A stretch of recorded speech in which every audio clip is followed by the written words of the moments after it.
Today we uncover a case filled with unexpected twists, involving hidden identities, infidelity, and a shocking murder. This episode delves into the astonishing story of a husband whose wife's trans identity came to light after her secret affairs were revealed, leading to a deadly conclusion. Roy Hayward, a 52-year-old financial advisor from Bethlehem, Pennsylvania, finds himself at the center of this tragic tale. Roy Hayward was well regarded in his profession, known for being calm and composed. A private individual, he avoided attention and kept his personal life out of the public eye. His career had been stable and successful, with no signs of trouble on the surface. Roy ran a small, independent financial firm that served local businesses, earning the trust of clients with his professionalism and meticulousness.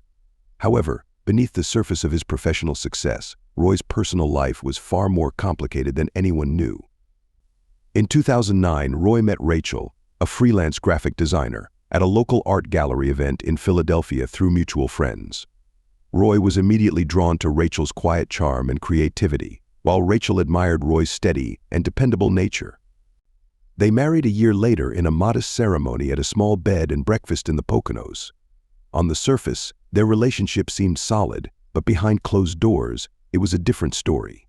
Roy became increasingly frustrated as the years passed, especially due to their struggles with starting a family. The couple spent years consulting fertility doctors and specialists, but despite their efforts, they couldn't conceive. There was no clear medical explanation, leaving Roy increasingly disheartened. This frustration began to weigh heavily on him, creating tension in their marriage. By late September 2019, the distance between Roy and Rachel had reached a breaking point. The strain of their unresolved issues hung over them, but neither wanted to address it. Then, everything changed. A shocking revelation about Rachel's secret life came to light, sending their already fragile marriage into a downward spiral. Roy's discovery of Rachel's hidden past sent him into a tailspin. The documents he found, old medical records and legal papers, revealed that Rachel, born Rick Glaskowitz, had undergone gender transition years before their relationship began.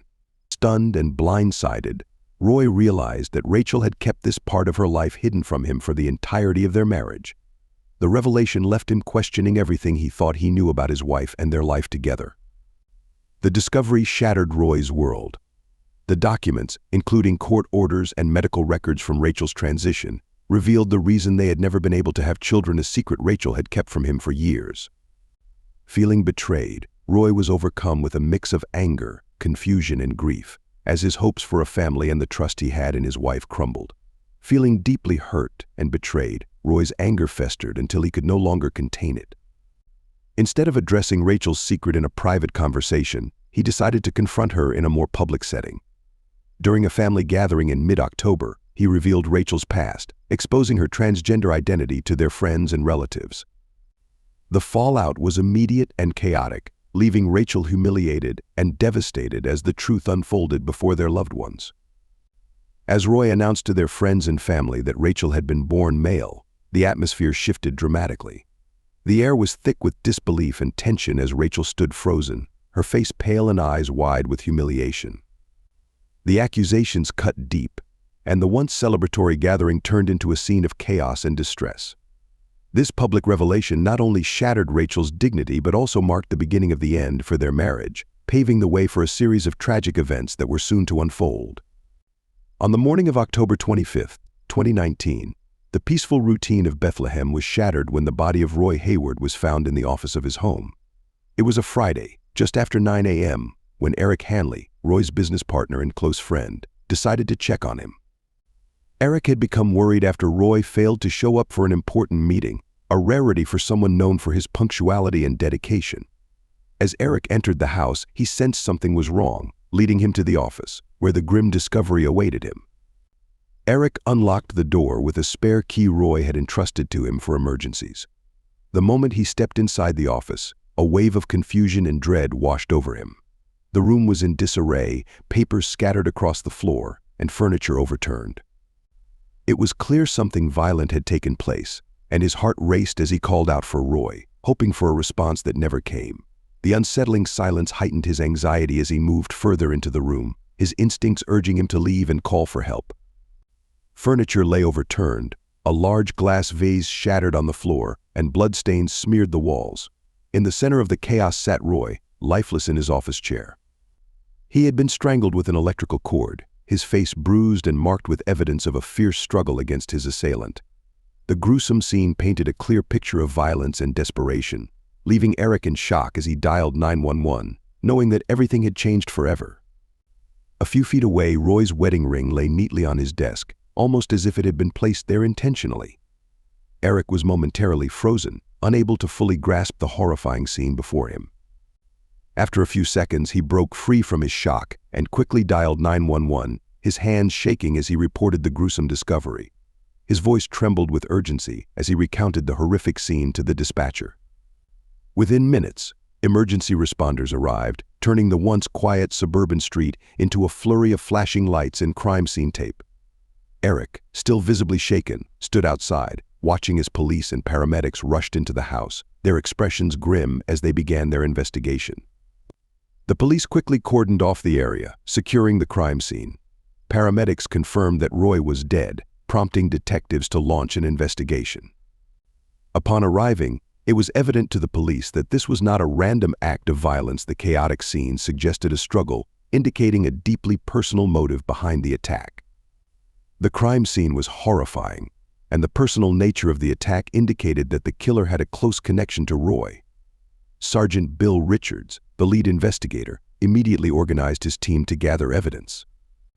The disarray of overturned furniture and bloodstains on the walls painted a vivid picture of the violent struggle that had taken place.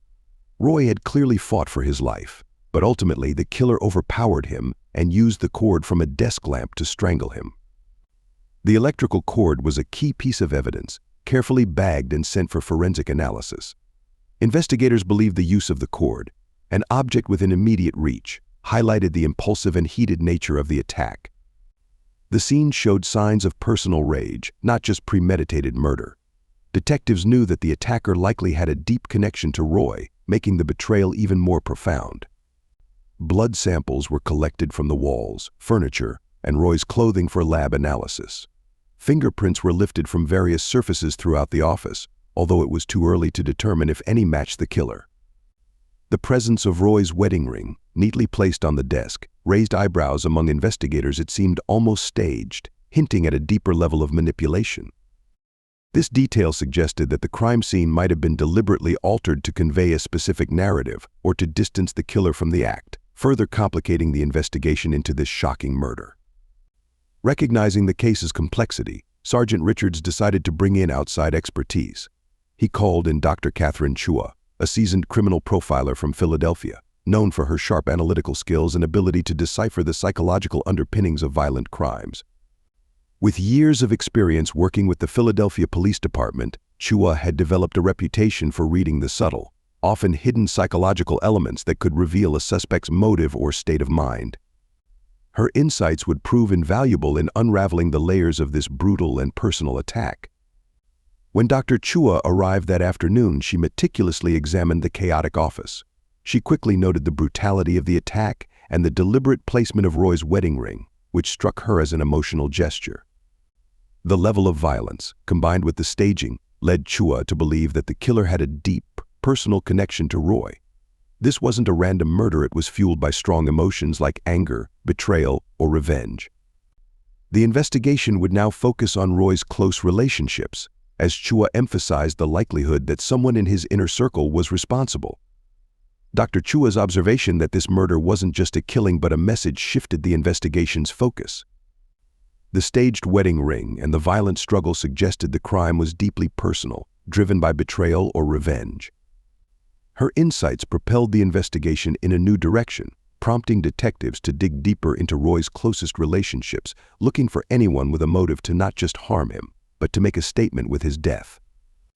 The investigation team began focusing on those closest to Roy, particularly his wife Rachel and his business partner Eric.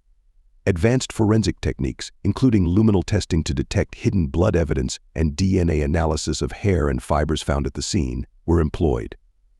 While waiting for the full results, early signs suggested that the killer was someone Roy had trusted, further fueling the theory that this was a personal crime. Rachel Hayward, Roy's wife, quickly became the police's primary suspect. At 39, she had maintained a quiet and introverted life, working as a freelance graphic designer. Despite this outward calm, detectives began to piece together a more complex picture of her life, one filled with hidden tensions and secrets that had likely played a role in the tragic outcome. With the profiler's insights and the mounting evidence, the investigation focused on uncovering what had driven Rachel to such an extreme act, or if someone else close to Roy had a darker motive. Rachel's secret added another layer to the investigation. Born Rick Glaskowitz, she had transitioned during her college years at UCLA, long before meeting Roy. Her past had been carefully concealed, even from her husband. The revelation of her transgender identity only came to light after Roy discovered documents related to her transition. This discovery shattered their marriage and set off a chain of events that would ultimately lead to Roy's tragic death. Now, investigators had to determine if this secret had been the motive for the murder. Rachel's transition had been a way for her to reinvent herself, leaving behind her former life as Rick Glaskowitz. She underwent hormone treatments and gender reassignment surgeries, determined to start fresh. When she met Roy, he represented the stability and normalcy she longed for. But Rachel feared rejection, so she chose not to disclose her transgender identity, even as their attempts to have children created tension. Knowing her past was the reason for their infertility, Rachel kept the truth hidden, leading to a growing rift in their marriage. Rachel took extreme measures to keep her secret intact, going as far as bribing doctors, nurses, and fertility specialists. Some were paid off, while others were allegedly bribed with sexual favors to falsify medical records and avoid exposing her inability to have children. These deceptive actions deepened the cracks in her marriage with Roy, as the truth remained concealed behind a web of lies. While Rachel's money and manipulation initially kept her secret safe, the constant stress of maintaining these lies started to take a toll on her marriage. By 2018, Roy's suspicions intensified. After enduring years of unsuccessful fertility treatments and growing frustration, he decided to investigate Rachel's past further. He eventually discovered the truth: Rachel was transgender, and her inability to conceive stemmed directly from her gender transition. This revelation shattered Roy's trust and sent their already troubled relationship into a downward spiral. Roy's reaction was explosive. He publicly revealed Rachel's secret, confronting her in front of family, friends, and colleagues. In the months that followed, their marriage became increasingly strained and hostile. Rachel, feeling cornered and betrayed, began to withdraw, often staying out late or avoiding Roy entirely. The police noted the escalating tensions between them as a potential motive for murder. During her initial interrogation, Rachel maintained a calm demeanor, but detectives remained skeptical of her responses. She denied any involvement in Roy's death, insisting that their arguments were typical of any couple facing difficulties. However, the detectives sensed there was more beneath the surface. Rachel had concealed one of the most significant truths about her life, which raised further questions about her motives and the extent of her deception. What else could she be hiding? Eric Hanley, 45, was Roy's best friend and business partner, but his connection to Rachel went beyond mere friendship. With his outgoing, almost frat boy-like demeanor, Eric was known for being the life of the party and was often at the center of social gatherings. Unbeknownst to Roy, Eric and Rachel had formed a bond that was both intimate and complex, raising the possibility of a deeper involvement in the turmoil that led to Roy's tragic death. Behind the charm, though, Eric harbored a dark secret. He had been having a passionate affair with Rachel for months. They met through Roy, and Eric was quickly captivated by her. What started as innocent flirtation soon escalated into something much more intense, as the two grew closer in ways that went beyond friendship. The affair quickly escalated beyond stolen glances. Private meetups at hotels and in Eric's office turned into a full-blown relationship. Eric lavished Rachel with expensive gifts, including luxury handbags, fancy dinners at upscale restaurants like the Bayou in Bethlehem, and secret weekend getaways to the Poconos. The intensity of their affair only deepened as Eric became more emotionally involved, unaware of the dangerous path they were both heading down. For Eric, the affair was about more than just lust. It was also about power. He saw himself as Rachel's savior, believing he could rescue her from her strained marriage to Roy. His obsession with her only grew stronger once he discovered her transgender identity. Unlike Roy, Eric claimed to be unbothered by it, proudly aligning himself with progressive causes and donating to LGBTQ organizations. Yet, Despite these proclamations, he kept their relationship hidden, unwilling to risk his reputation or expose the affair. Eric was captivated by the secrecy and danger of the affair, seeing Rachel's hidden life as something irresistible. To him, their forbidden relationship felt like a game, where the thrill of deception fueled his excitement. When the police combed through Roy's personal devices, they uncovered a trove of incriminating texts and emails between Eric and Rachel. These exchanges were filled with explicit content, flirtatious banter, and passionate declarations, painting a vivid picture of their affair. Eric's feelings for Rachel went beyond love; they bordered on obsession. He saw Roy as a barrier to their relationship, believing Roy didn't truly understand or value the real Rachel. Eric's jealousy simmered beneath the surface, and he started to see Roy not just as Rachel's husband, but as someone standing in the way of their future together. Eric's possessiveness immediately caught the attention of investigators, particularly considering how close his affair with Rachel was to the time of Roy's murder. When questioned, Eric put up a defensive front, but he remained cooperative. He firmly denied any role in Roy's death, insisting that he had nothing to do with it. However, the detectives were unconvinced. His motives, tied to his affair and obsession with Rachel, painted him as a prime suspect. Eric's romantic attachment to Rachel and the potential financial gain from Roy's death made him a key suspect. With Roy gone, Eric could not only have Rachel to himself but also take control of the financial firm they co-owned. This combination of emotional and financial motives raised serious doubts about his innocence.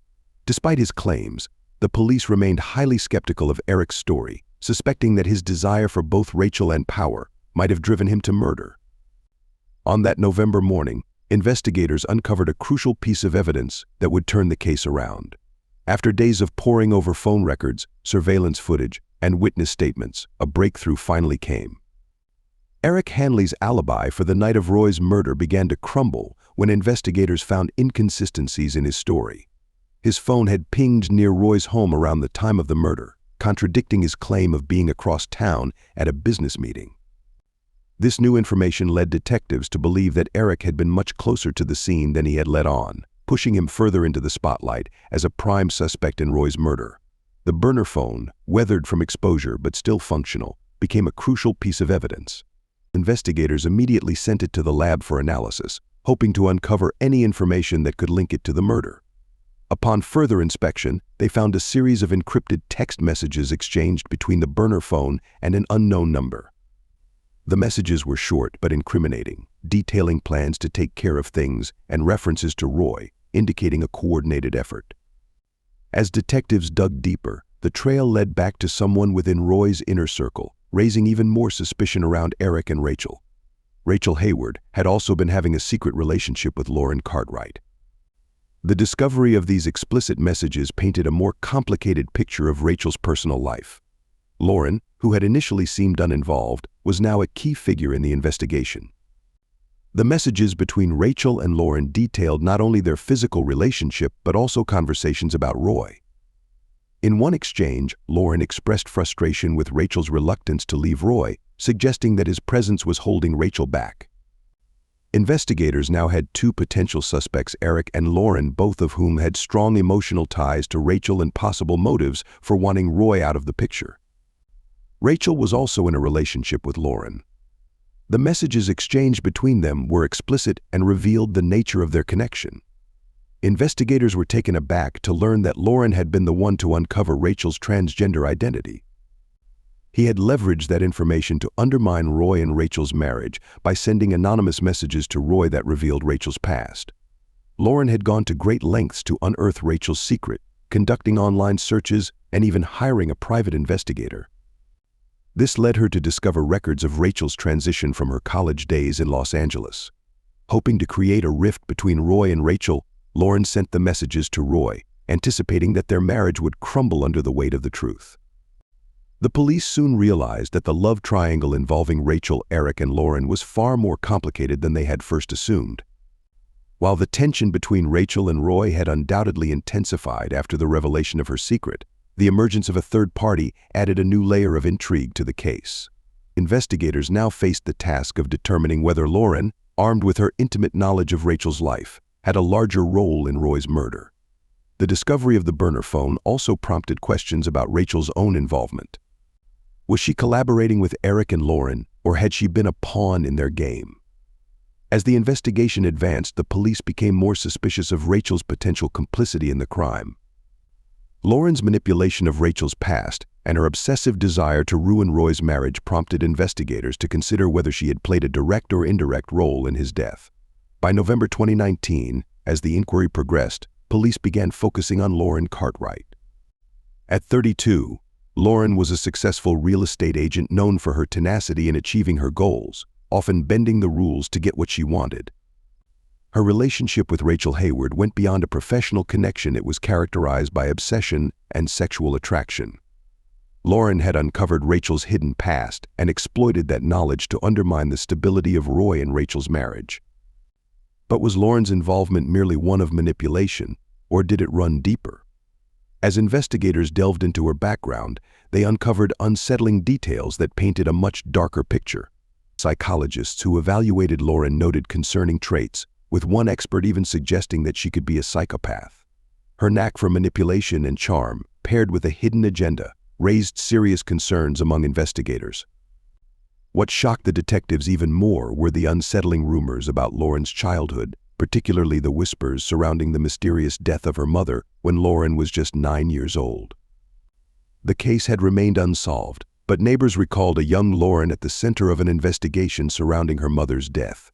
Her mother, who couldn't swim, was found naked in their pool, raising questions about the circumstances. Despite a lack of evidence to charge her, the rumors persisted for decades, casting a dark shadow over Lauren's already complicated character. Lauren appeared to have an unhealthy obsession with controlling Rachel. Investigators discovered that she had repeatedly urged Rachel to leave Roy, even offering financial assistance to facilitate the separation. As Lauren's possessiveness intensified, the toxic dynamic among Rachel, Lauren, and Eric deepened, complicating the already fraught relationships. Lauren considered herself Rachel's protector, but her actions revealed a troubling mix of jealousy and a desire to control Rachel's life. During her subsequent interrogation, police concentrated on her role in exposing Rachel's transgender identity and any link she might have had to Roy's murder. Despite the mounting pressure, Lauren maintained her composure, defiantly claiming that she had no desire to harm Roy. However, Lauren's role in exposing Rachel's secret and her manipulative tendencies raised red flags for investigators, leading them to question her true motives.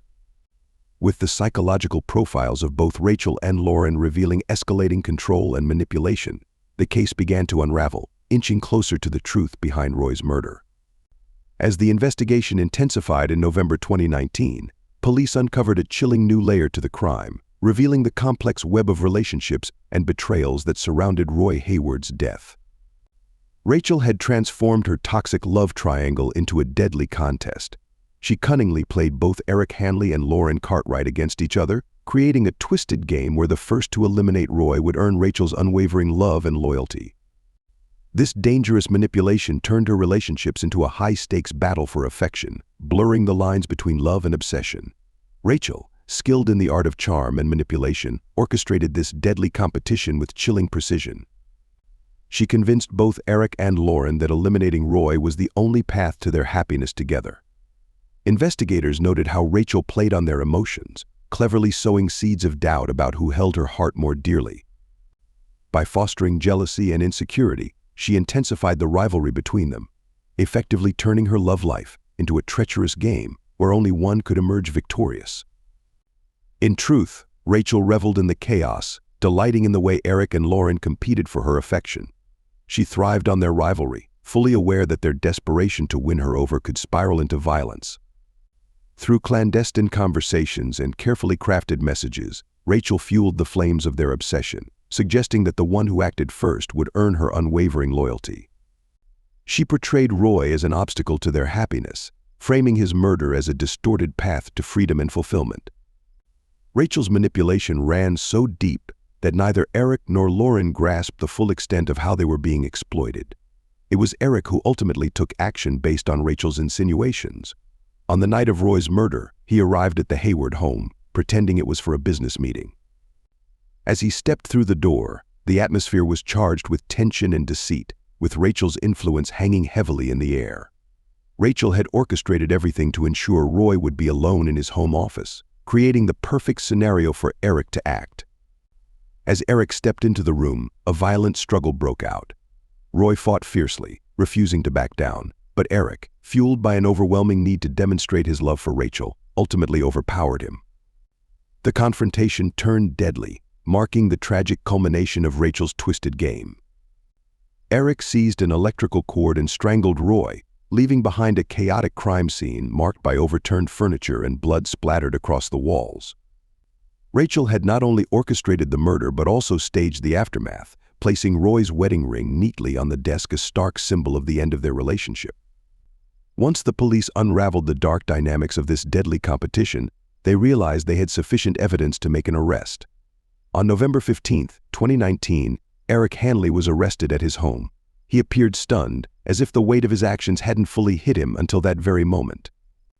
In stark contrast, Rachel remained eerily calm when the police arrived to take her in. Rachel had orchestrated this deadly game, and now she would have to confront the consequences of her actions.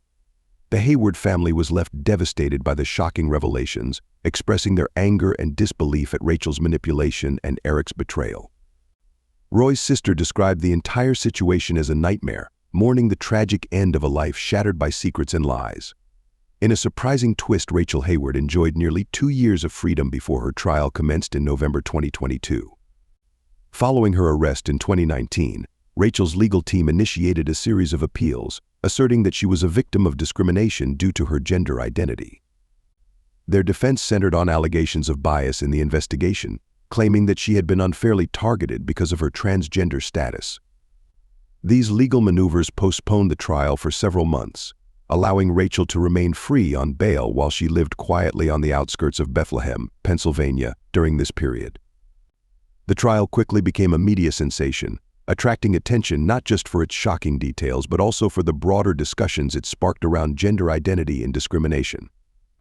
Rachel's defense attorney, Vincent DeSantos, a prominent advocate for LGBTQ rights, contended that Rachel was being unfairly targeted due to her past. DeSantos crafted a narrative of a woman ensnared by societal prejudices, suggesting that Rachel's identity had been weaponized to deflect from the overwhelming evidence against her in the murder of Roy Hayward. At 49, DeSantos was known for his compelling courtroom presence and sought to portray Rachel as a victim of psychological manipulation, arguing that she was not directly involved in Roy's murder. In stark contrast, the prosecution, led by Assistant District Attorney Yami Huang, 42, aimed to dismantle Rachel's intricate web of deceit. Huang's approach focused on exposing the reality of Rachel's actions, emphasizing her active role in orchestrating the murder and the toxic dynamics of her relationships with Eric and Lauren. Huang, known for her direct approach, systematically presented the evidence illustrating how Rachel manipulated both Eric and Lauren. She highlighted the competition Rachel orchestrated, emphasizing that it was Rachel who ultimately engineered the circumstances leading to Roy's murder. The prosecution painted Rachel not as a victim but as the mastermind behind the plot, utilizing her relationships and identity to achieve her desires. While Eric had confessed to strangling Roy, it was Rachel's cunning that had set the deadly plan into motion, making her equally culpable in the crime. Throughout the trial, Roy Hayward's family was present, visibly affected by the unfolding testimony. His sister fought to hold back tears as the details of her brother's brutal demise were laid bare in court. The proceedings stretched over several weeks, filled with emotional testimonies and intense arguments from both sides. Ultimately, the jury delivered a verdict of guilty for Rachel on the charge of conspiracy to commit murder, holding her accountable for orchestrating the deadly plot against Roy. Rachel was sentenced to life in prison without the possibility of parole, while Eric received a lesser sentence for his cooperation and confession. For Roy's family, the verdict brought a sense of justice, though the media scrutinized the lengthy process that led to Rachel's trial. Following the November 2022 trial, the futures of Rachel Hayward, Eric Hanley, and Lauren Cartwright diverged sharply, each facing the consequences of their actions in vastly different ways. Rachel, now a convicted murderer, was sentenced to life without the possibility of parole at Pennsylvania's Muncie State Correctional Institution, a maximum security facility for women. Behind bars, she quickly gained notoriety among the inmates for her manipulative nature and captivating charm. Her transition, once a private aspect of her identity, became a subject of extensive conversation, drawing both curiosity and scrutiny from those around her. Some prison reports revealed that Rachel attempted to dominate other inmates, leading to frequent placements in solitary confinement due to her behavioral problems. Any hope she had of leveraging her gender identity for public sympathy dwindled as her involvement in Roy Hayward's murder became indisputable. Meanwhile, Eric Hanley, who confessed to strangling Roy in the twisted competition that Rachel orchestrated, was sentenced to 30 years after cooperating with the prosecution. He was transferred to the state correctional institution at Graterforth to begin his sentence. Once the life of the party and a charming presence in his social circles, Eric found it challenging to adapt to prison life. The nature of his crime, his involvement in the competition to kill Roy, made him a target among other inmates. Struggling with the harsh realities of incarceration, Eric faced hostility and isolation, feeling the weight of his actions as he navigated this new and unforgiving environment. Eric's efforts to downplay his involvement in the crime only led to greater isolation. He often remained withdrawn, grappling with guilt and the consequences of his actions. In stark contrast, Lauren Cartwright managed to evade prison time altogether. Despite her close ties to Rachel and knowledge of the deadly competition, the lack of substantial evidence against her prevented any serious charges from being filed. As a result, she continued her life outside of prison, but the shadow of the murder and her manipulative role loomed over her, complicating her relationships and reputation. Instead, Lauren's reputation suffered irreparably. Once a respected real estate agent in Bethlehem, she became an outcast, shunned by former colleagues and clients who were appalled by her involvement in the scandal. Her personal life crumbled under the weight of public scrutiny, prompting her to relocate to another state in search of a fresh start, away from the shadows of her past. However, the damage had been done, and the echoes of her actions haunted her, making it difficult to truly escape the consequences of the twisted love triangle. Despite escaping prison, Lauren's connection to the scandal continued to haunt her, complicating her attempts to rebuild her life. She grappled with the fallout of her actions, which left her isolated and struggling to find her place in the world. For Roy Hayward's family, the trial provided a semblance of closure, but the emotional wounds from his brutal death remained fresh. His sister became a vocal advocate for justice, often highlighting the delays in the legal process. Ultimately, while the family felt that Rachel's life sentence was a just outcome for her part in Roy's murder, they knew that the pain of their loss would never fully fade. Roy Hayward's murder stands as a tragic consequence of concealed identities and clandestine relationships.